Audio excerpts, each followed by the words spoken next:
Well, let's start with the Black community. We'll start there, right?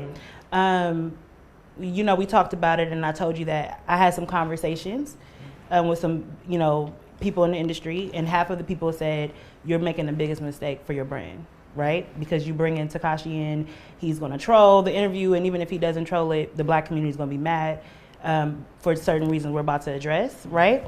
And then I had some people say, do it, give him an opportunity to speak. And also, there's something about you that I can connect with, and we're going to get to that. But that was the advice I was given, right? And so the people that said do it said you have to ask those questions on behalf of the community. And you said it's no holds barred. We're about to ask anything. Because when we talked, I told you it was really risky for me to do it because I have a Black platform, the Shade Room. Majority of the people that follow the Shade Room are Black. And the Black community at this point, where would you say the Black community stands with you at this point? Would you say that, you know, I mean, it's from your point of view? It's kind of a trick question because the Black community, to me, I always loved the Black community. I mean, you know, my girlfriend's Black. You know my girlfriend. So you like Black women? Yeah, I love Black women. I mean, I'm with a Black woman, like, straight, you know. Have you always dated Black women, like, from the Yeah. Like, my first girlfriend, I don't know if she's going to see this interview, but my first girlfriend was Maltea, like, in the second grade. So the first girl I ever dated was a black and why do you think that is? Because you're Mexican, you come from Mexican culture. I grew up in Bushwick, Brooklyn. Like, I went to PS 59 in Aguadilla. So, like, that's, if you know, so, you know Jay-Z. Jay-Z is Marcy Projects. I'm Sumner Projects, like, Locust. Like, so Sumner, Tompkins, How Marcy. far is that for people that are not from 3 minutes. 3 minutes. Yeah, so you grew up 3 minutes away from where Jay-Z grew up. Yeah, like, that's my neighborhood, and everybody's there Black, and I'm the only Mexican kid. Like, growing up, we call it, like, yo, Taco Bell. Like, that's really? Like, so you didn't. So you. All my friends are Black. So you're not really connected with Mexican culture, would you say? No, I am. Hell yeah, like, I am. Like, from your family, but not from your. Like, my mom don't speak no English. So the number one reason I would think that there's contention between you and the Black community, right, especially the male Black community, would be Nipsey Hussle, right? So recently, right, you went down to Buffalo Wild Wings where there was a Nipsey Hussle mural. And a lot of people, and I'm going to tell you this, right, when you did that, because we know that Nipsey Hussle said something about you before in a song, or he talked about he had a line that said something about a rat, right? You right? But he passed away and he was memorialized by Black people, and he is a legend in the Black community, and he's somebody that everybody reveres. And so it's like any culture. If you go to the Hispanic culture, you go to the Asian culture, whoever they revere, they're going to be attached to, and they're going to feel hurt when they feel like there's trolling going on or something like that, right? So when you went to Buffalo Wild Wings and you took that video in front of the Nipsey Hussle mural, and you was dancing a little bit, and then you Nah, I didn't dance. All I did was I had a couple fans out there. I waved to the fans that was on the line. I think it's a Fat Burger. I'm not from here. It's like a Fat Burger or something there. Yeah. So I waved. There was a line, like a drive-through. So I waved. Then the lady in the video, you could clearly see a lady get out like she was working and waved at me. So I waved at her, and I said, I want to go pay my respects to Nipsey. Granted, a lot of people say that I went out there to troll. Now I'm going to tell you what happened when you did that. His people, a lot of people that were connected to him, I had people calling me in tears. You know what I mean? They were crying because they were like, we can't believe he would, like, they're grieving, right? And they took it so deeply. And I can understand why. So I want to ask you, like, to be real with me, like, seriously be real. What was your intentions of going to the Nipsey Hussle mural and posting it? Now, let me tell you this. The people that called, right, and I'm going to answer your question. I remember the question, what was my purpose? But I want to ask you this.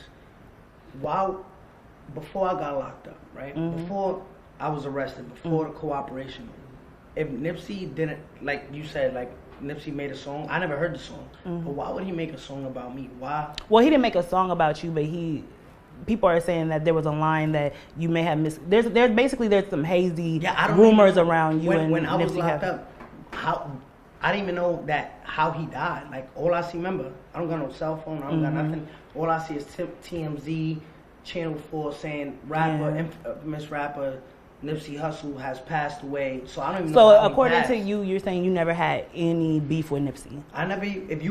Listen, I got $1 million in that duffel bag right now. If you find a video right now of me dissing Nipsey Hussle, like like before my arrest or before all of that, I give $50,000. So what was if you the purpose? Find that. So what was the purpose of you going to his mural? Just paying my respects to LA. You know, if I show you my Spotify, my back end, my most listeners is Los Angeles. Okay. Second, I take a guess. What is it? New York? Chicago. We wouldn't even know that. I didn't even know. When I had the label meeting before I did the album release, my top listens is LA, Chicago, then it's like Dallas, and then it goes, and New York is not even number one. So let me ask you this question then. When you posted it, did you know people would be mad? Did you know people would take it the wrong way? I don't know why though, but why would they? What's the difference between, all right, let me ask you something. Because I'm going to tell you why. What's the difference between me doing it? Yeah. And just give me any rapper, name one, out of the top of your head. The Migos. Right, what's the difference between me and the Migos doing it?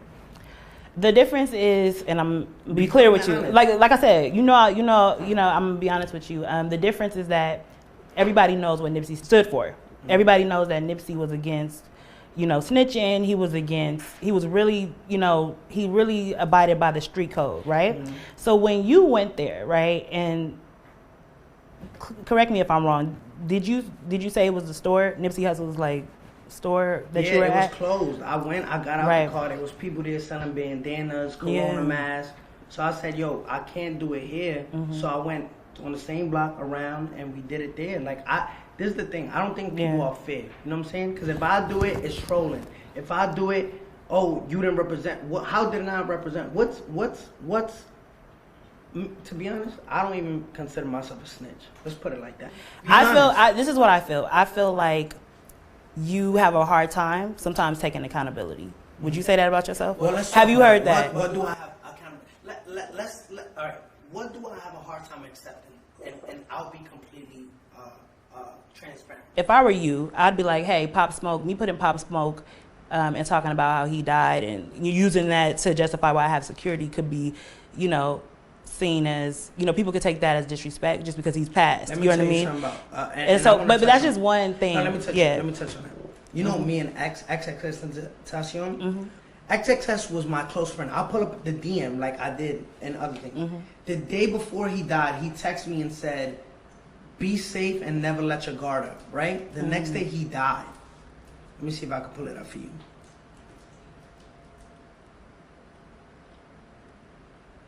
Read that out loud for the people. Be safe, okay? Never let your guard down. That was on June 16th. June 16th. Be safe. Never let your guard down. Mm-hmm. What would happen if X had security? Would he be here with us today? Yeah, he would be here with us. You know when X... Possibly. You know when X died? Mm-hmm. You know what everybody was saying in the comments? Where was his security? Why does he have a duffel bag full of $50,000 with no security? Right? Mm-hmm. Pop Smoke. You know what they were saying? What Rachel was telling me where was his security? Mm-hmm. Why wasn't his boys there? For somebody who's so hated like me, if I didn't have security and I died, mm-hmm. people are going to be like, where his security? Mm-hmm. But when you have security, you're soft. You know why? Why? And I'm going to tell you the difference, right, that a lot of people would say, right, is that you have built a persona, right? And this is going to get into why people are like, oh, cancel him, this and that. You built a persona of being like almost this invincible person. And I want to talk to you about that. But shouldn't I feel like that? Shouldn't you wake up every morning and look at you like, yo, I'm that bitch? I wake up in the morning, I'm like, feeling invincible and being that bitch are two different. You know that's two different. Okay. So explain it to me. So to me, this is what I want to do, right? I want to go back because I remember reading an interview where you said that you felt that your stepdad was invincible. Yeah. When you were younger, and so when you said that you felt your stepdad was invincible, what did you mean by that? Okay. What does invincible look like to you? Invincible. All right. So my dad, right? May he rest in peace. My dad was a street guy, right? My mom is a Mexican immigrant lady that doesn't speak no English, has 2 kids, you know what I'm saying? She's just like very poor, you know what I'm saying? She cleans houses. People didn't really respect us on the block because my mom raised us in church, every day, Pentecostal church, singing to God. You know, we grew up in the church world, playing the drums, playing the timbala, stuff like that. So you grew up in the church? Yeah, every day we would go home, people, you know, smoking on our stool, you know, like as we're trying to get in. Remember, I'm 6, 7, 8, 9, 10, 11, 12 years old, like throughout those years going to church every day. People would just be smoking on the stool, not getting up when we're trying to go inside. And they're like, yo, like just hoodlums, you know what I'm saying, on our stoop. My dad will come and be like, yo, y'all see my wife? And they're like, yo, Pete, my bad, like, you know. So my dad was that superhero, like, yeah, like they respect my dad, you know what I'm saying? So he was a protector. He was just like everything to me, you know what I'm saying? When I lost him, I felt like I had to become invincible, you know what I'm trying to say? So you're embodying his spirit. Yeah, like my dad was my superhero to me. Like that's my like I wish he could have saw me now, like, and be like, yo, that's my son. You know what I'm trying to say? Now, this is one of the, remember I said that we have some things in common, and this is one of the reasons why I was really interested in interviewing you, because my mother, right, I lost my mom to domestic violence, right? But I noticed in my life that I've met men, right, that are similar to my father, that kind of try to, like, it's almost like they're similar to my father and they give me in a marriage or try to give me in a marriage, you know what I mean? And then, you know, switch up and so I can have the same fate, right? And so what we call, you say you grew up in the church, and what a lot of church people call that is generational curses, right? And so when you think about your father, do you think that you're subconsciously, you know, kind of emulating him being invincible to the point of, because you know your father, and I hate to say this right now, like, I connect with you because I lost my mother. Would you say that you're embodying his spirit and that you've had to face some of those generational curses? I feel like what happened with my dad made me into the person I am today. I feel like the world is not fair. You know what I'm trying to say? Like you lost your mom, I lost my father. There's kids in foster care that lost both their parents. There's people. The world is not fair, right? There's people out there miserable at their own lives that they try to make you feel bad for the way you act. You are. All of the things I've been through in life made me into the person I am today. A lot of people want to know how much. Are you looking at my watch? I mean, cause you know. But how much is security per month? Security is a lot of money. I don't want to talk about these guys' pay. Like, it's a lot of money, though. You know what I'm saying? Is it 6 figures a month? Nah, no, it's definitely not. No, 6 figures a month. No, it is. Yeah, it is. It's 6 figures a month. 6 figures a month? Yeah, it is. And for the amount of men, though. And then the bulletproofs. So do you ever feel like, you know, because now we're in the pandemic and you can't tour, and a lot of rappers can't make money traditionally, but you said you came out of jail making more money. How so? I got richer. Like, I got richer in jail because I signed a $13 million deal while I was incarcerated. So, and it's being created by So you signed to a label and got $13 million. Yeah, $13 million. And then you had a lawsuit with Fashion Nova. What happened with that? No. All right, so this is. Is it done? Is it settled? No, this is where. Guess who? We speak to Rich all the time. Guess who Rich signed that deal with? That I didn't know.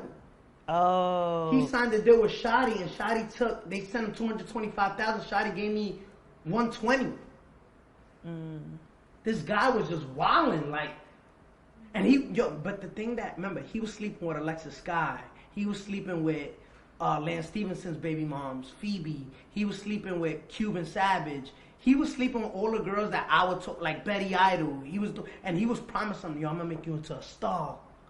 Loving hip hop. Okay, this is unrelated. And they would just be like, oh shit, like this is my. Remember, Alexis Scott tried to do that rapping thing. Remember, she would call my phone like, yo, I'm about to get in the studio. Yo, I'm about to get in the studio. Like, yeah, like just because you fucking with Shotty don't mean I'm gonna get in the studio with you. You know what I'm saying? But I asked this question before, but I want to ask it again. why do you think people in the industry pass around the same girls? I'm not talking about Alexis Scott, but I'm talking about just any girls. I don't know, but I don't like when you take her home, do you think, oh yeah, she was with so? Not that it matters, but I'm just saying like, no, because look at the most popping girls, right? The most lit girls. Yeah. Like they all been ran through, like. And you don't mind taking the ran through? Yo, to me, like, I love a whole ass bitch. Like I get. You know what? I can't with him. But I love that nasty shit. Like you gotta get nasty with me because I'm a nasty. Like. Yo, if we start talking, this is gonna get rated. Like you heard, I love nasty. Like me, you gotta have some wholeness. Like you know what I'm saying? Like I love that shit. Like I don't want to name no names, but look at the biggest stars, right? Before they was stars, and they was in the club, they was getting dogged out, trained, ran on, a whole bunch of stuff. And now they, just because they a star, their man loves them. Like, you know what I'm trying to say? Like, come on, like, you don't want me to go crazy right now, because, like, they know, like, you know, I know. Like, again, I'm from Brooklyn, so I know all the tea. If you want me to who got ran through in New York? Who got ran through in New York? Who got ran through in New York? Are you, when you say stars, hey, hold on, y'all. We gotta be quiet. They got the whole. Who got ran through in New York? We gotta be real quiet. Hey. You act like you don't know who got ran through in New York? Are we talking about a female rapper? Yo, come on, man. Let's get. What's the next question? I'm trying to think about who's from New York. I don't want to hurt no feelings. Let's keep it pushing, man. What my bobs? What up, man? What's going on, man? Y'all know I'm still a bob. Wait. Who you talking about? Nah, I'm still a bob. Are you talking about Nicki Minaj? No, but that's my bitch. Like I'm saying, I'm team. I didn't think you were talking about Nicki. No, I'm saying I'm team Nicki. Oh, you team Nicki? Yeah, I'm team Nicki. So now we know who you talking about. I'm team Nicki. What are you? You team Nicki? What are you? I'm team Shade Room. Nah, I'm team Shade Room. I got love for Nicki though. So we was talking about jail. So jail. Tell me, did you ever? I prayed 3 times a day. I prayed waking up. Yes. I prayed in the middle of the day at 6 o'clock, and I prayed before I went to sleep. And when you prayed? And me and Jay were prayed over the phone together too. And when you prayed, did you ever hear God talk back? God would send me little signs. Like, give me an example. Coronavirus, I feel like it was God. I caught bronchitis twice in prison. Mm-hmm. They sent me to the hospital. I had my mucus in my lungs. I caught 2 asthma attacks. 2 asthma attacks. I caught bronchitis once. Sorry. But and when I talk about these conversations with God, really what I want to know I say, God, whatever you got in purpose for me, I'm just following whatever you got going on, because I would see like motions getting pushed back, this, that, and the third. 47 years didn't make sense, and God's pleading out to 15 years. It just didn't make sense. So at that point, I'm just like, God, you in control, and I'm following whatever you. And I already knew what I was doing, so I believed in myself. Like, all right, this decision I'm gonna make, whether it change my life forever, I know this is the right decision. Because listen, if they don't kill me on the street, they're going to kill me inside of the prison, right? Because I'm already a player. I said, fuck all these dirty bloods. They're going to kill me in prison. And if they don't kill me in prison, they're going to kill me out on the street. And I'd rather take my chances out on the street. You know but you could imagine that. And the reason why I know this is because I do the Shade Room. So I own the Shade Room. So when I talk about God, people are like, really? You know what I mean? So I feel like when you talk about God, there are going to be some people who are like, okay, so you think God saves you? And I'm not saying anything about it because I know who God is, right? But you think God saves you? You think that God saves you from going to jail, but the other people have to go to jail, or God saves you from getting shot, but the other people get shot, or you know what I mean? Basically, it's like they're like, why? What makes you? What are you? So because a lot of the principles of God, some people will say you don't practice, right? Some of them. So when you're talking to God in jail, is there a point where you're like, okay, this is what I promise I'm gonna do moving forward? I'm not gonna lie. In 2015. And this, I think about it all day. I told God in 2015, nobody knows this because it's just between me and God. I told 2015, I said, when I got locked up for the child sexual misconduct with an underage girl, I said, God, I'm no longer going to rap no more. I swear to God, if you get me out of this situation and you set me free, I'm never gonna rap no more because rap is the devil's music, right? I made that promise to God. What made you come to that conclusion? Listen, because my mom will always tell me like, yo, you see what this got you? Because remember, I got caught up in that situation trying to be a rapper and trying to do viral shit for Instagram with girls and not knowing that girl was underage.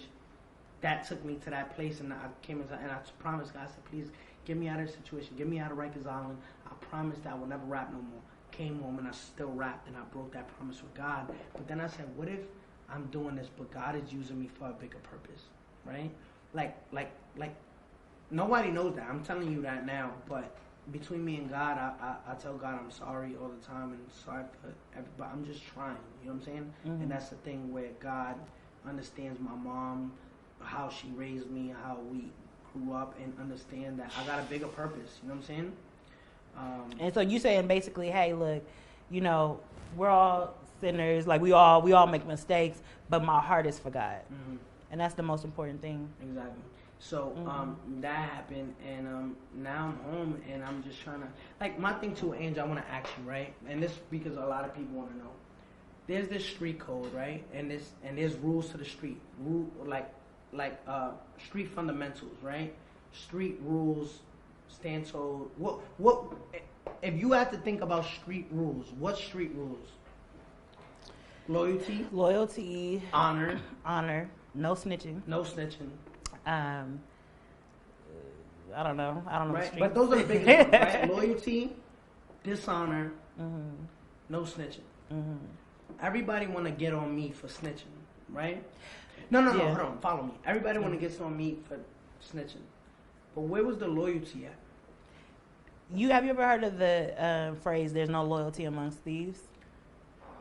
I heard that before, and I'm just saying, you can't fight fire with fire and say, oh, just because you did wrong, I'm going to do wrong. But it just is the gang life ever loyal, though? I know it to be full of snakes and full of betrayal. Me and Akon made Locked Up Part 2, right? And in Akon's verse, he said, everybody wants to talk the street code, but they only follow when it's convenient for them. So everybody wants to follow the street code, right? But if they was in my shoes, they would have did the same thing. There's no loyalty in the street. Remember that saying, the streets love nobody? You remember that saying? There's no loyalty with people that do this, but what an idiot wants the world to believe, right? What the idiot wants the world to believe is to say, oh, these people could do you wrong, but stay loyal to them. Even though I wouldn't, I want you to, because I want to make it seem like I'm this hardcore gangster that would do different than what you did, because you know what you signed up for. I know what I signed up for. And I know that what I signed up for was to be loyal to these guys, but I expected loyalty back. You give what you get. You get what you give. So if I'm loyal to these guys, I respect loyalty. I don't go and Shadi had this girl named Quay. I don't go fucking Quay. I don't go taking money from your pocket. I don't go and I kidnap you. I don't go and do this, that, and the third. So when it's done to me, I'm supposed to sit there and eat it? No, you're lying. You're a hater. You're just mad that I did something and had the courage to do that you wouldn't do. So now that I owned what I did. So now that you've done it, and now that you have cooperated, it seems to me that you're going to continue to fight, and let me know if I'm wrong, for all of the rats to get the same treatment. Because do you see how that could be an irrational fight? No, what my fight is to be fair. Yeah, you want everybody who has done something similar to you, or has done something that you've done, to be treated with the same. I think it's misworded. I think what I'm doing now at this point is just when I speak on certain situations, I just want you to be fair. Anybody who I talk to, whether it's Angie, whether it's academics, whether it's this, if you're gonna bash me, say not only you, but everybody else, when you talk to them, bring up what they did. Don't just bring up what I did. Because what it is let's single you out. Let's single just you out. Don't talk about them, because we want to keep liking them. We don't want to have a thought in our heads to say, all right, remember when we spoke about domestic violence, and you know how that could hurt me, right? And I understand that hurts you. It hurt me to hear it right now, yeah, because it's a touching subject. It's just, that's how I feel when it comes to me. it's like, don't give us that thought of someone we like a Snoop Dogg or somebody, because you like them. So it's at a point where it's like, we know they snitch or we did some type of snitching and there's some type of evidence on it, but we don't want to think about it because we like them. But you're so easy to hate that we can... I don't think people know that. I don't think people have come to the conclusion as a general public that Snoop Dogg snitched. But because there was no social media at the time. If I pull it up and I put the whole paperwork right now on the camera, would that be... I don't want to put you in that situation, but it would be wrong to use this platform to expose them when I could use my own platform. That's me thinking about you. I hear what you're saying. And what you're saying is... What I'm saying is this, right? Black people are very protective of the legends in our community. I think every culture, every culture is protective, like, of the legends that come out of their community. And black people are especially protective over black men, right? So it's a whole culture of things. And so I wonder, because I know that they're not going to treat you the same. And it's not just because you're not black. It's not just because you're 6ix9ine and you're successful. It's because people really have issues, right? So there are people who say, I'll never ever support 6ix9ine because of the domestic violence, right?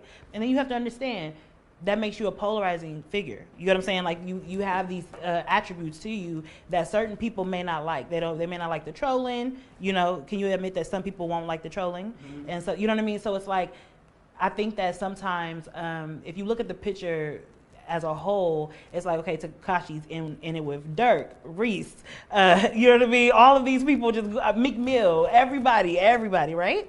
And so when you're looking at a Meek Mill who has maybe two controversial public arguments, people are not saying he's problematic because it's only two. But you have about 10, 12. How many people do you have that you beef with? Man, I don't know. I just think I try to defend myself because I don't get the fair shot. Like you say, like we spoke about it before. Mm-hmm. If I say give me an African American rapper, you could sit here for 10 minutes and just keep naming. If I say give me a Latin American male rapper, you can't even give me one, and I'll give you 10 minutes to give me one. So are you saying that you're getting into it with people because you're Mexican? No, because I'm just want the fair shot. Like, I feel like everybody come for me because it's like, oh, they don't have no real reason before to like me, but now it's because I ratted, I snitched. Let me tell you something. I don't know where you grew up at. I don't know if you're from the street. I don't know. But just have street fundamentals if you can, right?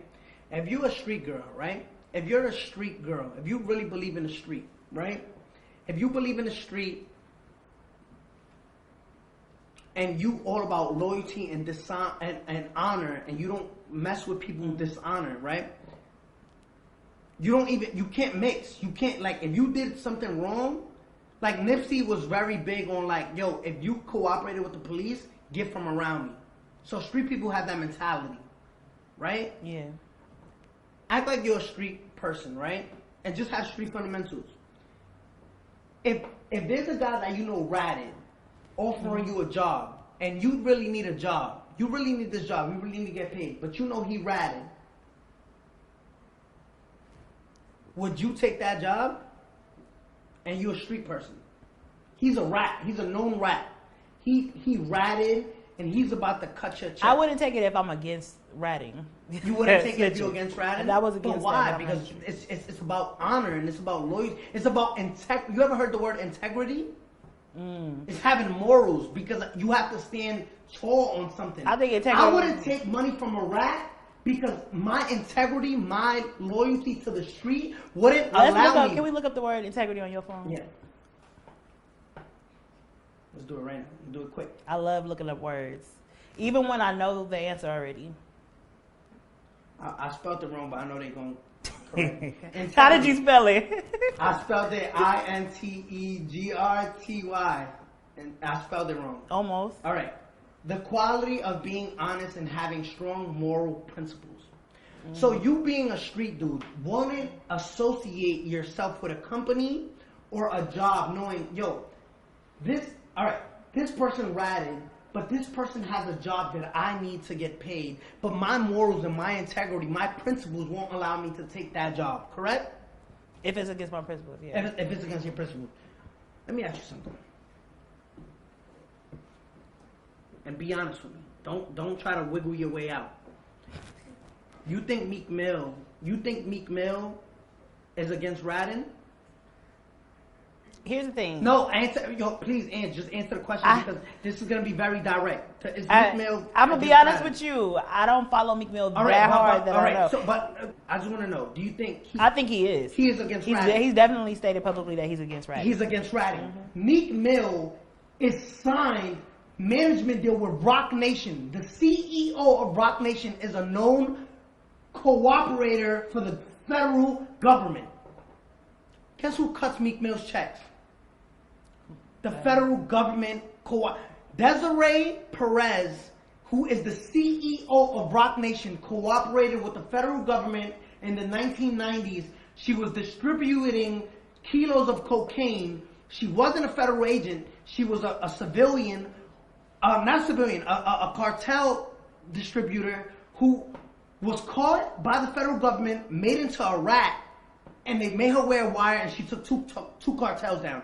Going to being said, if you're so against ratting and principles and integrity and morals, you don't sign with a rat. So basically saying, oh, I'm just going to single out 6ix9ine because he ratted, but I won't say that my boss is a rat.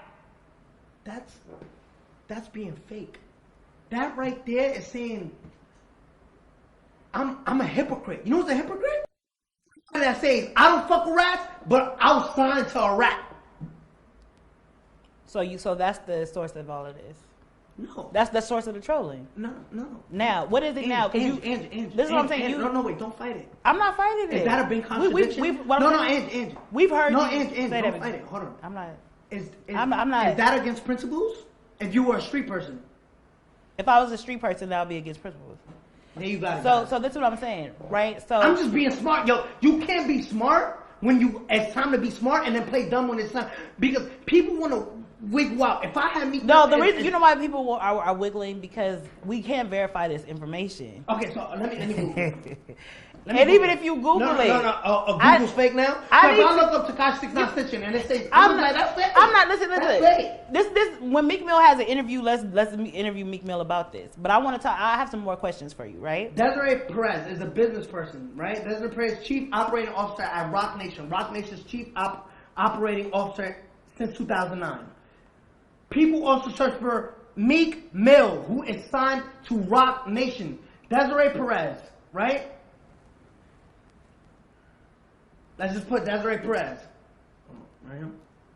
Damon Dash, worry of Jay-Z associate A-Rod advisor Desiree Perez. Daily News. Is that Daily News credible? I suppose it's the Daily News. They're going to be watching this. They're gonna they cool. Dash, Damon Dash, co-founder of Roc Nation Records, says he was frightened by the I-Team's 2014 report about Desiree Perez. A DEA informant and associate of Dash former partner Jay-Z, who advised disgraced Yankee star Alex Rodriguez during a doping litigation. This is the one time that the paper did scare me, Dash said during a March 4 interview on Sway Calloway's SiriusXM. Okay, look. Hold on, real quick. The story that spooked Dash revealed how Perez, the wife of a longtime Jay-Z wingman, Juan Perez, became a cooperating witness for the DEA in the 1990s. After her 1994 arrest for possession of 35 kilos of cocaine, Perez struck a hidden deal with the feds, agreeing to wear a hidden wire to record her meetings with major cocaine traffickers. Her undercover informant work won her courtroom praise from federal prosecutors after she helped to break up major drug deals in Puerto Rico and Colombia. Therefore, Meek Mill is signed to a rat, but hates rats. Explain that. Listen, let's get to some of these questions because this interview is going to be 4 hours long. Let's go. Okay, man. I'm ready. The next question. So the next question. When you got locked up, your bank account statements were made public, and they said you had $1.7 million in the bank. Is that all you had at that time? I had different accounts. The accounts that we gave them was my Chase accounts. Okay. When I was in jail, I ended up paying $2.1 million in just taxes.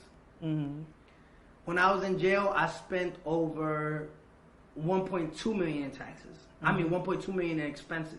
And how much went to Jay? Look, when taxes came... How much went to Jay? I'm going to tell you right now, and Jay watching it, I hope she downstairs.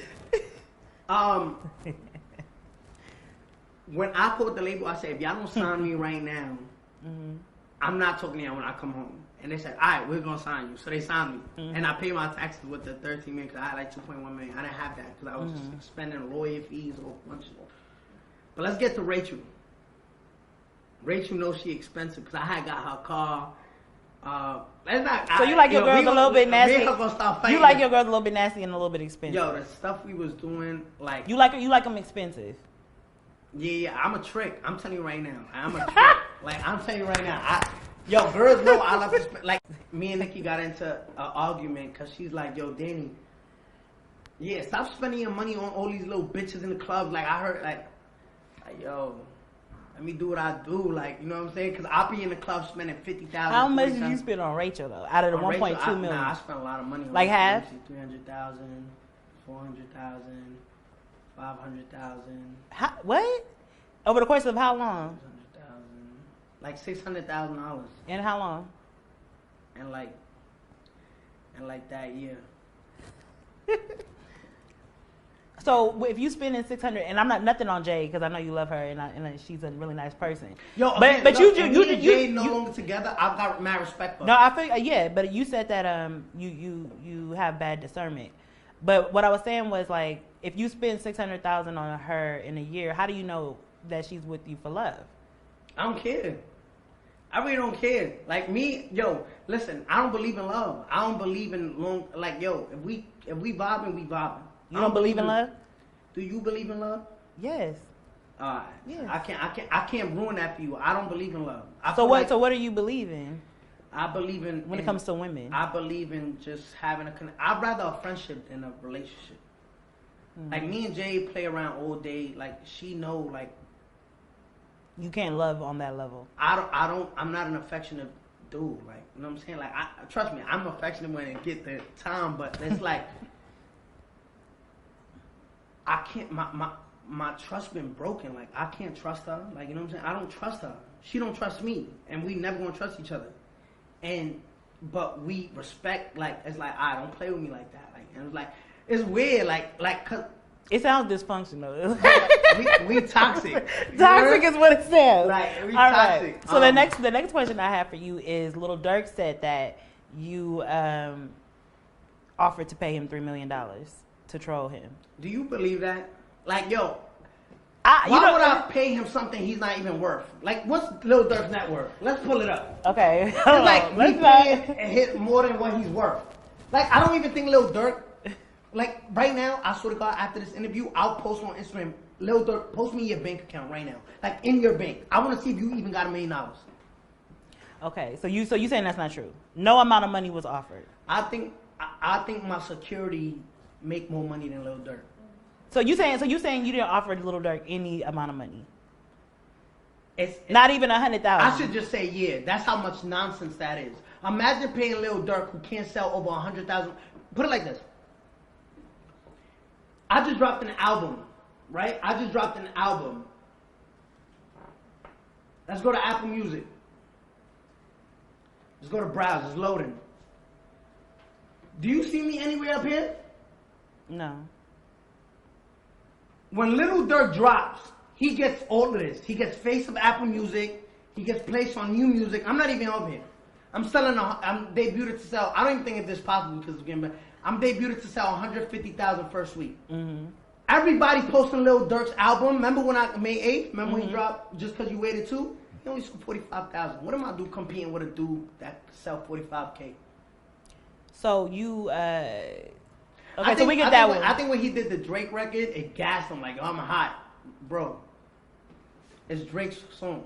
Okay, so for the next, I like this part. Like, please do not play that little boy in the club. It is a little bit. It is a little bit. I feel like he shouted me out like, yo, like it go a little bit. When you play that song in the club, you think pop of me. A little. You think of me like, yo, 6ix9ine, that's my man. Like, he was thinking of me. Like, he was thinking of me while making that song, and it just goes to show, like, it's a lie. But okay, so the next thing, you worked with Nicki Minaj. That's my, yo. So you saying y'all still cool to this day? Even after the statement that you made that she didn't help you get to number one. No, it's just for trolls. That got me out of frustration because it was just like, yo, y'all don't give me my credit. You know, I've been going platinum before. Like I've been going platinum by myself, and I feel like people switch that narrative. Remember when I said Tekashi could love his mom, and then they switched to Tekashi loves his mom but hates his dad. I got so mad, and Nicki, like I haven't texted her because I feel dumb. Mm-hmm. But Nicki, I will never change my back on Nicki. I will never switch my back on Nicki. I will never do that because Nicki, like, she held you down when. Not only does she held me down, she's just a person that people don't understand. Like, you know what I'm saying? Like, like I love that girl to death. Like, she worked with you on Trolls, and I remember that was very controversial. I'm telling you, me and Nicki, and whatever she say about me, she could come out today. Nicki could come out today and say, "Fuck 6ix9ine. I hate him. I'll spit on him and I'll bow down because that's the queen. That's my girl. Like, you know what I'm saying? Mm-hmm. And at the end of the day, I will never change my back on her because she is just somebody that is so, like, you don't know Nicki. Like, Nicki is just mad loving. Like, you know what I'm saying? Like me and her talk, and you see, I didn't snitch on her. I knew she was pregnant the whole time. Mm-hmm. I didn't say a word. You know what I'm trying to say? So me and her got that relationship. Because if it was somebody else, I would have told the whole world. Like, you know what I'm trying to say? Mm-hmm. So, me and Nicki just got that relationship. So, like, again, like, I love her, and I just, you know, I got carried away in that ending because I just feel like people don't give me my credit. And I got carried away. And at the end of the day, Nicki could do no wrong. Like, you know what I'm trying to say? She could literally fucking shit on my fucking head, and I'll just be like, alright, whatever. Like, you know what I'm trying to say? Mm-hmm. But that's my bit. Okay, so going back to the jail, because we didn't really cover that. Were you ever in isolation? You trying to say I was in PC?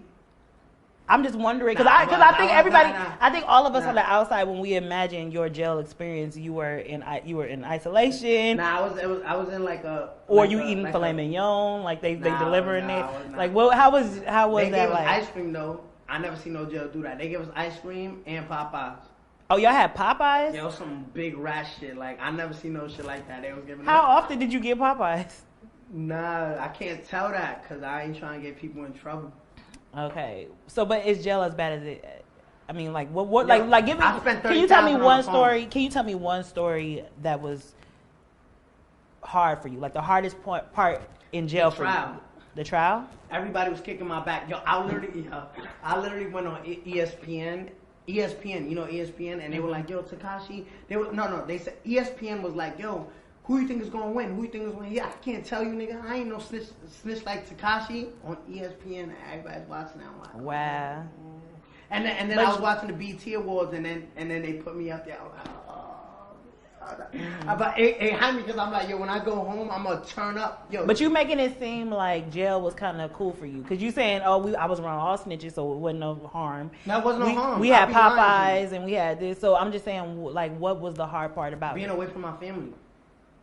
And then being away from my family was the hardest part. Mm-hmm. And everything. And I have another question to ask you.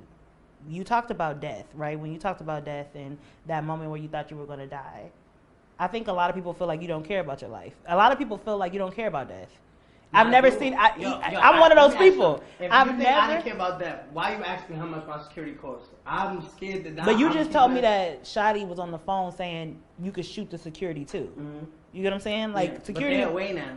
Like, I know that, but there's other gangsters out there. You know what I'm saying? If I don't know about them, I don't fear them. Like, you heard? Yeah. Like, I don't know. But do you feel like your security makes you invincible? Kinda. I mean, I don't know. Like, I love my security. Like, they mad cool. Like, yo. Okay. And then as a rapper during in this time, how are you making after the 13 million? How are you still keeping the money in? Because you can't do shows. I be scamming and shit. Nah, let me stop. Nah, I just be chilling. Like, I be making money. Like, I almost forgot the weight question because that's a big question. Yeah, nah. Are there braids under there? No. Because here's the thing. It's hot. It is braids. I'm gonna tell y'all. We're gonna tell y'all. It's hot as hell in here. Okay. And that lace front ain't moving. Nah, I told Rachel, yo, I'm gonna be paying mad money for wigs, like for you, like, nah, I need to get my How much does that wig cost? Yo, Jonathan is literally gets paid the most. I pay Jonathan like $15,000 every time. Every week? Every time he comes out. Stop it. That is serious. Stop it, boo. I swear to God. Stop it. I swear to God. Stop it, boo. Where they do that at? Okay. No, I'm serious. I'm serious. This is the most. This is the most unprofessional. No, but listen. But I take care of my people. What you mean? It don't cost $15,000 for a wig and an install. You gotta Are you flying them out? Yeah, I'm flying them out. Oh, okay, that makes sense. Okay. I'm still trying to make it make sense. Yo, why y'all beefing with Jonathan? I'm not. I don't even know Jonathan, but I'm just saying. Like I heard of him, and I want to get my hair done by him. He was supposed to do my hair, but no, I'm saying I've never heard about $15,000.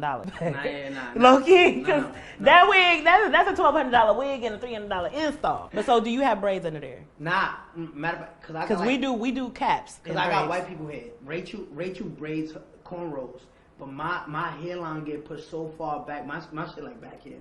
So is it because of the glue? Yeah, I didn't like, and she like. So your edges got pulled out. Ripping out with the glue and trying to take this over with the hand sanitizer. So why you just won't dye your?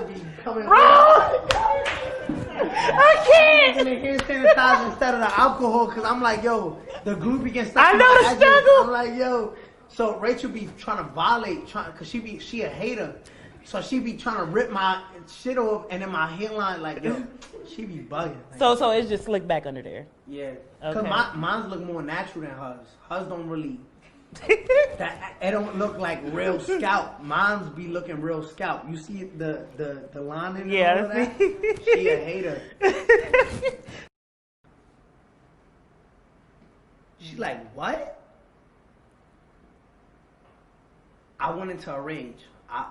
I blacked out, and like you hear during the trial, I beat the shit out of Sarah. I put my hands on her. I said, "Yo," and the whole time, and God forgive me, the whole time I'm hitting her, I'm like, "Yo, Sarah, like, you violated. Like, you don't do that. You don't do that in the circle."